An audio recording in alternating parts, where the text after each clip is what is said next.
नमस्कार प्यारे साथियों, जीपी स्टडी 98 में आप सभी लोग का स्वागत है। दोस्तों, मैं आज आपके लिए हेम ऑपरेटर का क्वेश्चन लाया हूं, जिसमें आपके पार्ट 6 होंगे, जिसमें आपके ऑटोमोबाइल क्लच के बारे में मैं आपको पूरी डिटेल दूंगा। तो चलिए क्वेश्चन पर चलते हैं देर न करते हुए।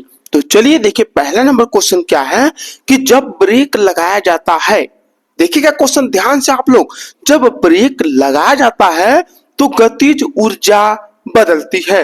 तो गतिज ऊर्जा क्या होगी? उसमें ऊर्जा में बदल जाएगी। चलिए नेक्स्ट क्वेश्चन देखते हैं कि टेंडम मास्टर सिलेंडर प्रयोग करने का मुख्य कारण क्या है? तो आपका सुरक्षा हो जाएगा। सुरक्षा मतलब क्या? आपका सेफ्टी हो जाएगा।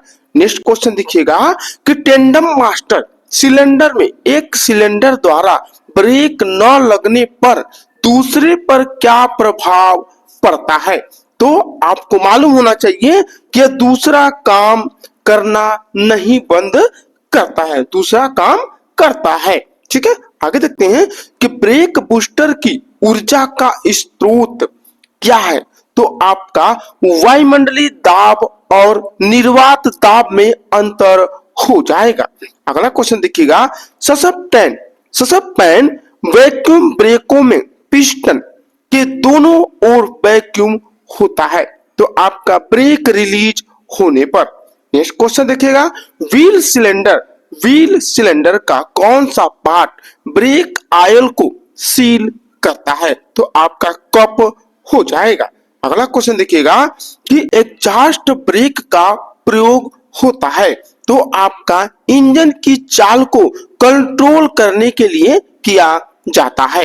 अगला क्वेश्चन देखिए क्या है क्वेश्चन, आप लोग ऑटोमोबाइल क्लच के बारे में मैं आपको पूरी डिटेल दे रहा हूं। ठीक है, चलिए आगे देखते हैं क्वेश्चन कि क्लच वह डिवाइस है जिसका प्रयोग ट्रांसमिशन सिस्टम में इंजन को ट्रांसमिशन से करने में होता है, यानी क्या करने के लिए उसका प्रयोग किया जाता है? तो आपका ए और बी दोनों सही हो जाएंगे, यानी एंगेज हो जाएगा और डिसएंगेज हो जाएगा। ठीक है, यानी दोनों को दोनों हो जाएंगे। अगला, ड्राइविंग मेंबर किस में कसा जाता है? ड्राइविंग मेंबर किस में कसा जाता है? तो आपका क्रैंक सॉफ्ट में कसा जाता है। नेक्स्ट क्वेश्चन, क्लच कवर में क्या क्या होते हैं? तो आपके सभी हो जाएंगे, सभी के सभी हो जाएंगे। चलिए आगे देखते हैं कि क्लच तथा कवर की पूरी असेंबली किसके साथ घूमती है? तो क्रैंक सॉफ्ट के कारण घूमती है। ठीक है, आगे देखते हैं कि ड्रिवेन मेंबर को किस नाम से जाना जाता है? तो प्रेशर प्लेट के माध्यम से जाना जाता है। क्रैंक सॉफ्ट जब घूमेगा तो उसके सभी पार्ट घूमेंगे। ठीक है, आगे देखते हैं कि ऑपरेटिंग मेंबर में क्या क्या शामिल होते हैं जो क्लच को ऑपरेट करते हैं? तो चलिए देखते हैं क्या है। आपका सभी के सभी हो जाएंगे, सभी के सभी हो जाएंगे। अगले, कौन क्लच का मान कितना रहने पर क्लच जाम होने की संभावना रहती है? यानी कितने डिग्री पर जो क्लच जाम होने की संभावना रहती है? तो 20 डिग्री से कम होगा तो जाम हो सकता है। ठीक है, तो उसका मेंटेनेंस किया जाता है। आगे देखते हैं कि कौन क्लच में नॉर्मल फोर्स एक्सियल फोर्स किससे होता है? तो आपका अधिक हो जाएगा। अगला क्वेश्चन, सिंगल प्लेट में नॉर्मल फोर्स एक्सियल फोर्स से क्या होता है? तो बराबर हो जाएगा। अगला क्वेश्चन, वैक्यूम क्लच में होता है, वैक्यूम क्लच में सभी के सभी हो जाएंगे, सभी के सभी हो जाएंगे। अगला, सेमी सेंट्रीफ्यूगल क्लच किस फोर्स पर कार्य करती है? तो आपके दोनों पर करेगी, स्प्रिंग और सेंट्रीफ्यूगल दोनों पर करेगी। अगला, हाइड्रोलिक क्लच में होता है, यानी सभी के सभी हो जाएंगे हाइड्रोलिक क्लच में।